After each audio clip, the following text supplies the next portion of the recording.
بسم الله الرحمن الرحيم. الحمد لله رب العالمين، الصلاة والسلام على أشرف الأنبياء والمرسلين. دمانتين السلام عليكم ورحمة الله وبركاته. تاريخ مانتا وأفرته بش السديدات ولا بدأ كون إيه سديد يتوقع.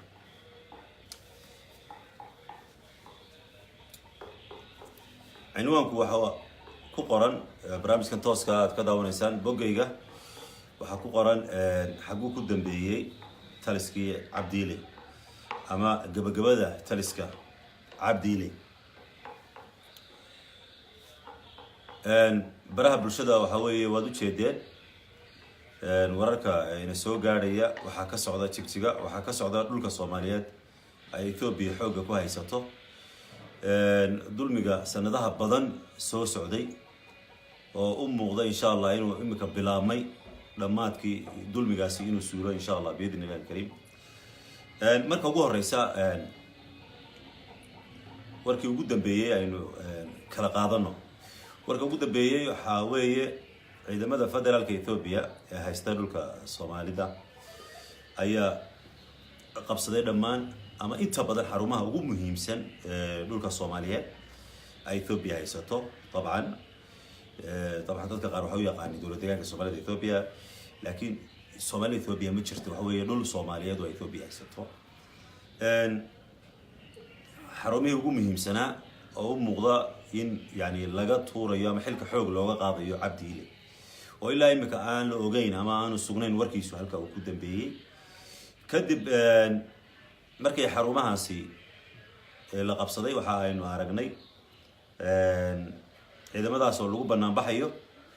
iyo hantidii magaalooyinka Soomaaliyeed ee dhulkaasi oo la boobayo iyo hantida dadka aan Soomaalida ahayn u dhashay Ethiopia kale oo la burburinayo intaasina way noo muuqatay waxay meelo kala duwan oo la gubayo dhimasho waxa la sheegayaa laba qof ugu yaraan inay ku dhinteen rabshadaha ku dhinteen waxa la sheegayaa meelaha wax la yeelay bangi loo yaqaan bankiga Oromia waxa aynu aragnay oo kale barnaamij toosa oo mujrimka la yiraahdo khadar dheere ninka la yiraahdo khadar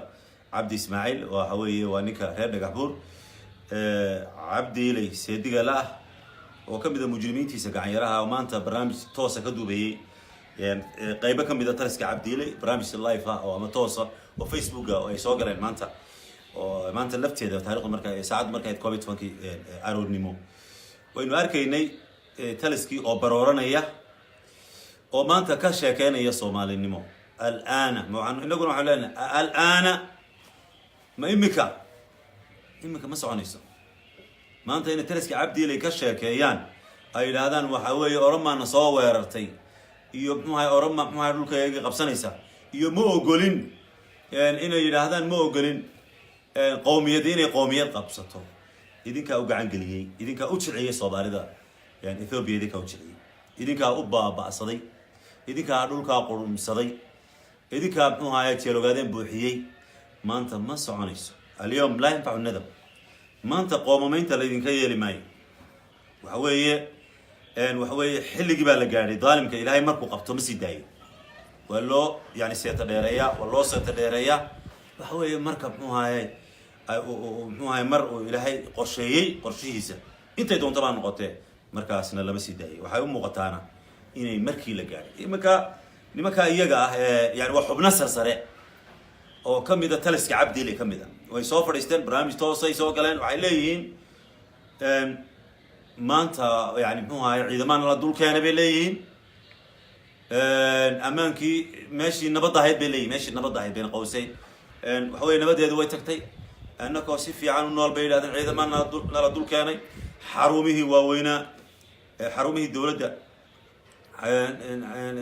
ciidamadii federaalka yimi madaxweynahoodii iyaga bayna qowsay madaxweynahoodii iyaga meeluu ku dambeeyo mooga marka waxay ugu baaqeen waa nimanka mujrimiinta ah soo galay barnaamijka tooska waxay ugu baaqayaan shacabka Soomaaliyeed ay ugu baaqayaan ee ku nool dhulka Soomaaliyeed ee Ethiopia waxay ugu baaqayaan inay kacaan oo ay gadoodaan oo ay dagaalamay leeyihiin ciidamada federaalka la dagaalama yani waa markii ugu horeysay maxaad oo dhan weydeen hore u dagaalama Soomaalida weydin dhageysan lahayd Soomaaliya waxay weydin raaci lahayd imika leeyihiin maanta ciidamada federaalka la dagaalama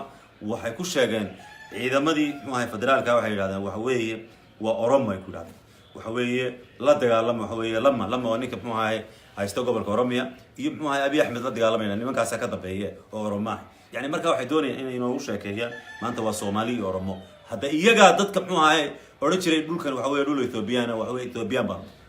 waanu ku faanana waana Ilaahay baa u baahan naqi jiray inuu Ethiopian ka dhigay Soomaalida kale waxay ugu baaqayaan Soomaaliyeey bay leeyihiin ما ينفع سومانتا marka waxa weeye qarqara waxa weeye naftu markay sii socoto waxa weeye qarqarada ay maanta muxuu naftu ka sii maraysa qoliyahaas way ku daayeen abaalkoodana waa inay helaan taliski Cabdiilay waxa la sheegay warar kale way sheegayaan wallahu aalam dadka Cabdiilay taageera baraha bulshada waxa sheegayaan Cabdiilay waa nabad qaba uu hadlaya waxa weeye Cabdiilay arrin muhiim ka hadlaya talo miyuu goosanay muxuu oran doonaa waan goosanaya buu oran doonaa waxaan isaga ka dambeeyaha isaga doonayay inuu muxuu rabshad sii kiciyo laakiin miyuu goosan doonaa oo wuxuu oran doonaa Cabdiilay wuxuu oran doonaa waan goostay oo waxa weeye waxaan ka goostay Ethiopia ayaan muxuu ka goostay ayuu oran doonaa موتي وحكو هذا الدولة بل وين يجي دونا عبد الله هدو ما أنت سحر وهذا يو ويجي دونا ممكن وحنا صورة قلا إن لا يلاهو أما اللي جو خص بابا إنه يسعى السلام ويلاهو هو وروان كتجي ماشى اسمه هاي سنة بدن كتجي ماشى عدة دونتين جيستا يعني وهلك ومع السلامة يو أو دولة دنا ما هاي يسفع عند عو إن أنا لا حساب من ممكن إن كستو إن كسور كذا إني كات مع سفر اللي جسيتاي وحكى له دعي كرا إنه ما هاي هلك كسي وضع أو يلاهو أرمان صوّرتي ninkaas way weegi doonaa muxuu ahaa waxa uu yiraahdo laba arrimood la kala saaro Soomaalida meel kasta ay joogto laba arrimood aynu kala saarno shacabka Soomaaliyeed yani arrinka dhulka Soomaaliyeed ee Ethiopia haysato ee magacyada kala duwan loo bixiyay muranka doodeenu maanta magacyada ma aha waxa weeye waa way dhul aan la siin marnaba xorriyadiisi xaqqa ay ka tashiga marna laba siin dhulkaasi maanta waxa weeye wuxuu u baahan yahay inuu ka garab istaagno xaqqa ay ka tashiga xaq taqriir al-masir inuu helo waxa weeye waa muqaddas inay ummadaas iyagu isu yimaadaan oo taladooda gacanta muxuu la siiyo oo iyagu ay maanta ay yiraahdaan waxa weeye ama waxa weeye dal madax banaan baa nahay magacaale ama waxaanu ku biirnay muxuu dhulka Soomaaliyeed ka Djibouti baan ku biirnay Soomaaliland baan ku biirnay Soomaaliya baan ku biirnay ama waxay oran karaan Ethiopia baan ku biirnay maalinta iyagu taladooda waa inay muxuu ka soo go'daa meeshay doonaan ku biiraan waa in dadka horto loogu soo celiyo awoodoodii xaqaas aynu ku garab taaganahay dhulkaas waa dhulkeena marna ka tanaasulmeen arrin kalena hala kala saaro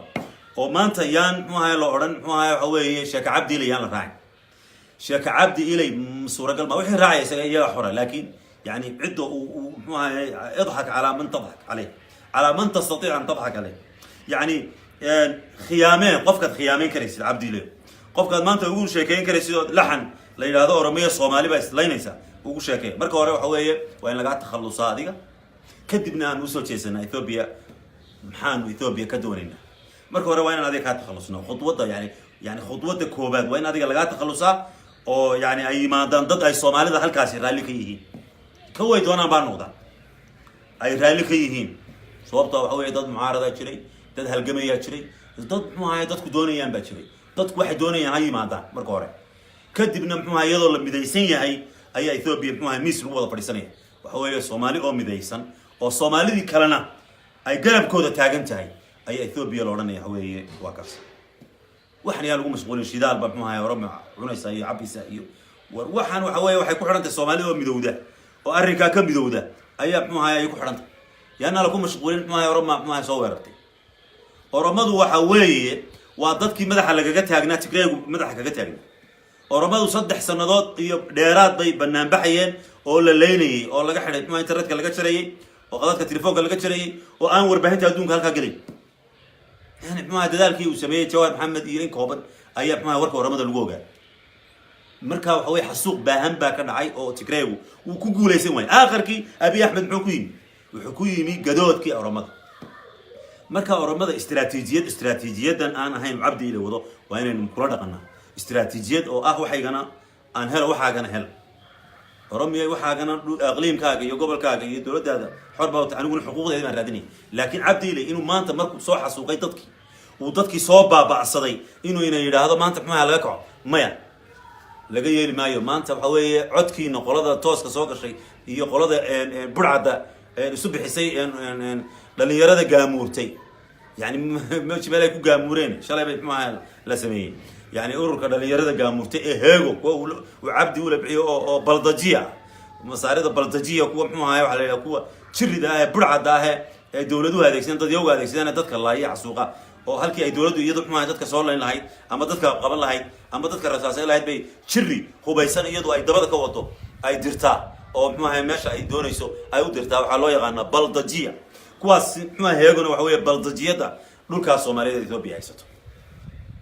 waayahay marka la idin dhageysan maayo adiga iyo baldajiyadaada adiga iyo taliskaaga nimankii maxaa maafiyada waa la idin la xisaabtamay Soomaalida waan u sheegaya mujrimiinta ugu waaweyn ee aan doonayna magaalada qaybtaan aan doonayna in la xisaabtano maxkamad soo istaajino Cabdi Ilay kow waxa weeye Cabdi Ilay waninka waxa weeye inta uu madaxweyne ahaa waliba ma 2017 wal malan ayuu madaxweyne noqday ilaa 2008 sano waxa weeye in koor ay soo shaqeynay Cabdi Ilay wuxuu ahaa hoggaanka nabadgelyada aan magana nabadgelyada mujrim buu ahaa dadka baaba'sada oo xasuuqa hoggaanka nabadgelyada ayuu ahaa inta soo sanadoodna dadku baaba'sanay inta soo sanadood waxa weeye dadku maxaa leeynayay dumarka ayuu maxaa taliskiisu kufsanayay Soomaalida ayuu maxaa Ethiopian ka dhigay isaga maxaa dhul badan uga tanaasulay Ethiopia qayb gobollo kale uga tanaasulay oo Ramadan maanta uu leeyahay dagaalama isaga maxaa dhulalsiiyay ma garateen Cabdi Ilay waxa weeye wuxuu ahaa hoggaanka nabadgelyada waxa ku maqan dad badan baa ku maqan dadkaasi haday ka tanaasulay iyaga xora una malayn maayo Soomaali maanta dadkii u baabasday Cabdi Ilay maxaa inuu ka tanaasulay marka Cabdi Ilay waa kow dadka mujrimiinta aan doonayeen magaalada qortaan laba magaca kale qorta Cabdiraxmaan laba goole magaca waxa weeye magaciisa waa saddexan yahay laakiin magaca caan ku yahay ina laba goole ama Cabdiraxmaan laba goole walaalkiina uu jiraayo deeq laba goole laakiin Cabdiraxmaan laba goole wuxuu yahay Cabdiraxmaan laba goole waa mujrimiinta waa weyn kamid waa ninka haysta ciidanka liyu booliska ciidankan maxaa booliskan ay maxaa dhulka Soomaaliyeed Itoobiya haysato ciidanka ka howlgala ayuu haystay waa ninka maxaa dhamaan xasuuqyada oo dhan maxaa geysanay waa ninka labaad ee mujrimiinimada Cabdiraxmaan laba goole waxa weeye yani maanta meel ay u baxsadaan ma jirto hadda u soo baxsadanaysaan hargeysa u soo baxsan meysaan hargeysa u malayn maayo in maxaa hargeysa la idinku soo dhaweynayo burcana ma soo gali kartaan waan maanta ku suganahay taariikhdu maanta 4 bisha 8 2018 umalayn maayo inaad halkan imanaysan burco magaalada Soomaalida la idinku soo dhaweynaya ma jirto caalamkana mujrimiin baad ka tii waxa weeye waa labada nin baa horta ugu muhiimsan ashqaasta waxa weeye taliyayaashii xabsiyada ragii hoggaanka nabadgelyada soo noqday mid mujrim oo la yiraahdo maxaa Mukhtaar Sheekh Suubane waa mujrim isaguna weyn mid sanyara la yiraahdo mid kale oo ilka casal la yiraahdo mid la yiraahdo maxaa nus tariiq war waxaan ku mujrimiinta oo dhan waynu taxaynaa mujrimiinta oo dhan waxa weeye meel kasta ay u soo baxsadaan waa in maxaa la soo qabtaa cadaalad la horkeena cadaalad waxay noqotayna waxa weeye waa eegi doona insha Allah biidin ilaa kari waxa weeye maanta waxa weeye ilaahay waxa weeye nasri buu soo diray ciidamadan maanta loo soo diray jigjiga iyo dhulka Soomaaliyeed loo soo diray ciidamadaasi qayb waxay ka ahaayeen waa kuwii Soomaalida iyo maxaa Oromada xasuuqay laftooda ayaa maanta ilaahay lagu dhigaya maxaa Soomaalidii oo Cabdi Ilay ku diray iyagii baa labadii xaq darrada ku heshiisay ayaa maanta xaqii ku kala beeray ciidamada federaalka Ethiopia iyagu waxa weeye iyaga gacan sii jiray iyaga maxaa marka Oromada la xasuuqayo sii jiray maxaa gacan ka qayb qaadan jiray marka Soomaalidu Cabdi Ilay cadaadinayo iyaga gacan sii jiray iyaga maxaa Tigray baan haystay Tigraygina waxa weeye waa nafti ugu dambaysan sidaas waa khalaas waa inta badan waa dhamaatay marka kuwii mujrimiinta ee saasameynay ayaa maanta yani maxaa Soomaalidu ku faraxsan tahay waxa weeye talaabadan ay sameynayaan waa mid maxaa Ilaahay dadka dhibaataysan ee tiirasha ku jira yani maxaa Ilaahay ugu hiilinay laakiin haddana ma ogolaanayno gumaysi anu aragtidan ka taaganahay yani marnaba in Ethiopia la hoos yimaado la yiraahdo Ethiopian ka mid nahay maxaa marnaba ma ogol waxaan taageersanahay in la siiyo dadkan xaqa aaya ka tashiga waxaan ugu baaqayaa shacabka Soomaaliyeed ee deegaanka ka soo jeeda ama dhulka waa wadan dhan magacyo kala duwan uu leeyahay ogaadana magaca ogaadeeniya يعني هيك اوغادين كلا يراد اما جبهه اونلف وما يبحين كان صومالي اوغاد يعني قف انا وحبا كوغين ايوبا امك سوها برا ما لو بخينيا اوغادين اوغادين waxa way ingiriiska u bixiyay sida uu Soomaaliland ingiriisku kaga tagay Somaliland oo ah micnaheedu dhulka Soomaaliyeed ayaa ogaadeen uu bixiyay wuxuu doona ma ka dantu doona ka yeeshay marka magacaas caalamiyan uu ku diiwaan gashan yahay maamulka ku diiwaan gashan yahay qaramada midooba ku diiwaan gashan yahay waana loo ogyahay maxaa Ethiopia in maxaa lagu daray oo ay iyadu maxaa gumeystii ku daray oo aanay dhulkan iyadu lahayn marka dadka dhulka Soomaaliyeed ama Soomaali galbeed qofkii qof istaba maxaa yani qof kastaba tala wacnaata Soomaali galbeed qofka la wacnaata ogaadeenaya qofka la wacnaata dawladdeegaanka Soomaaliya Ethiopia qaar baa u yeedha kay kula wacnaataba dadka waxaan ku baaqaynaa maanta waxa la idin ka rabaa inaad u midowdaan dadkii idin dulmay oo kamid yahay Cabdiile maanta Cabdiile ninkii kumanaanka kuntii ogaadeen hooyooyinka ku kufsanayay dadka leynayay reer guraaga maxay barakicinayay tuulooyinka xasuuqayay maanta inuu idinku yiraahdo ila safta de waa doqonnimo iyo nacasnimo waxa weeye yaan la idin mar hore la idin dagay mar labaad yaan la idin dagay maanta Cabdiile meel laga soo wada jeesto mid mar qodobka labaadna inaad midowdaan oo u midowdaan dhamaantiin Ethiopia waxaad ka doonaysaan maanta Ethiopia way haysataa maamulkeeda hoos timaadaan u midooba mar labaad dadka nagu soo biiraya barnaamijkan tooska waxaan u sheegayaa waxa weeye xaaladii Cabdiile meel uu ku sugan yahay ilaa imika lama hayo uu hadlayaaba la yiri waynu eegi doonaa ma ogin ciidamada federaalka gacanta ku haya waxaan rabshada dabcan isaga ka dambeeya kooxdiisa burcada iyo heego iyo wasiiradiisa iyaga rabshadaha kicinaya iyaga maxaa ciidamada federaalka maxaa la dagaalamaya iyaga maxaa sidaa sameynay iyaga u dhigay sheekada Oromo soo weerartay manaha sheekada Oromo soo weerartay marka waxa weeye arrinku halkaas ayuu maxaa halkaas ayuu maraya hal qodob baa maanta jira Cabdiile hadduu balaaba yiraahdo de moochi horta waynu eegi doonaa markaas aynu talaka waynu ka tashan doonaa hadduu yiraahdo waan go'ay waa eegi doonaa waxa weeye waa fikrad cajiib ah hadduu yiraahdo waan go'ay waxa weeye maxaa garabka hala siiyo waa fikrad iyaduna maxaa meesha yani la yaab noqon doonta laakiin waa eegi doonaa laakiin ninkaasi nin geesinimada leh maaha waa meeshii waa la haystaa goormo oran doona maxaa waa laga meesha gabigeedaba waxa weeye meel la haystay ayay ahayd meel uu gabigeedaba dadkii maxaa xoogoodii ka siibay meel uu hubkii ka qaaday reer miyigu ma dagaalami karayaan xitaa hubkii uu ka qaaday Ethiopia u jirayay Ethiopia dadka maxaa u dhuldhiga intaasaan doonayaa inaan maxaa arrimaha ugu muhiimsan inaan idin la wadaago waxaan kaloo idin sheegayaa meel baa la sheegay inay ahay afdheer inay ahayd baan u maleynayaa baadari baa lagu dilay halka kaniisad maxaa meel kaniisadana waa la gubay meel ahayd ba garan maayo laakiin ujeedkaas oo dhan waxa dan laga leeyahay oo runtii yani meelaha lagu caabuday dad maxaa cibaadooyinkana maxaa runtii ma mudna xaqiiqatan in yani qaabka loo galo si aanay fitnad u dhicin maxaa xagga diimaha oo loodhan islaam iyo muslimiin ba meesha dagaalamay Oromo way noognaayeen waxa weeye islaamka aad ugu badan laakiin maanta waxa weeye yaynan maxaa sheekada ballaarinay meesha waxa weeye Soomaaliya hadaynu nahay waxa weeye waa inaynu xaqa ay dhulka Soomaaliya leedahay aynu dalbanaa si maskaxa u dalbanaa ayaa la doonayay waxa weeye xooguna meesha kama maqnaanay wixii xoog lagu qaadayna xoog ma lagu soo ceshadaa ma ukhida biquwa la yustaradu illa biquwa anigu waxaan leeyahay Soomaaliya u midooba arrinka Soomaalida kale waxaan arkayaa oo kale alxamdulillah yani maanta waxa la hadlayaa Cabdiile baa sida noqday Cabdiile baa dhacay taliska Cabdiile dad aan hadli jirin baa maanta hadlaya waa alxamdulillah waxa weeye dadkii markii hore way baqayeen waa dadka dabcan halka ku nooleen maxay yani ku noolaa Hargeysa iyo Muqdisho iyo Boosaaso iyo Garowe iyo Dabada ee Soomaalida kale aha kama hadli jirin dhulkaas laakiin maanta Facebook baa buuxsameeyo qof kasta maanta uu ku dhiiraday yani alxamdulillah dad imka dhiirateen oo markii hore dhiiran weydeen waxay ahayd markii hore inaad dhiirataan oo cabsidan maxay ay idinka duusho oo aad midowdaan oo aad nafiina halis u galeysaan saasay maxay geesinimada ku jirta laakiin haddaad imka timaadeen yani halka ka sii wada oo gaarsiiya yani qaybta labaad oo ah intay maxay dhulkan maxay uu gob noqon doono intaas maxay maanta ku soo gabagabeynaya intay daawanaysa aan u jeedo imika 4700 qof aad baad maasantiin saacadaha soo socda wixii halka ka soo cusboonaada waan idin soo idla wadaagaya waxa kale oo insha Allah aan eegi doona insha Allah qaybaha kala duwan ee mucaaradka sida jabhadda ONLF sida maxaa dulmadiid xisbiyada kala duwan dhalinyarada meel kasta ay joogaan dareenkooda insha Allah iyo mawaaqiftoodana وحوي جدال أيام معه إن شاء الله معه كسو جود بدونا لكن وحنقول باقي dadka qaybahooda kala duwan dhulka ka soo jeeda maanta midni ma laydin ka rabaa inaad midowdaan inaad u midowdaan kuwiina ololafta kuwiina dulmidiidka kuwiina siraajka kuwiina maxaa barbaarta odayaasha salaadiinta maanta u midooba maxaa danta maxaa Soomaali galbeed ama danta dhulka Soomaaliyeed ee Itoobiya haysato u midooba inaga joojiya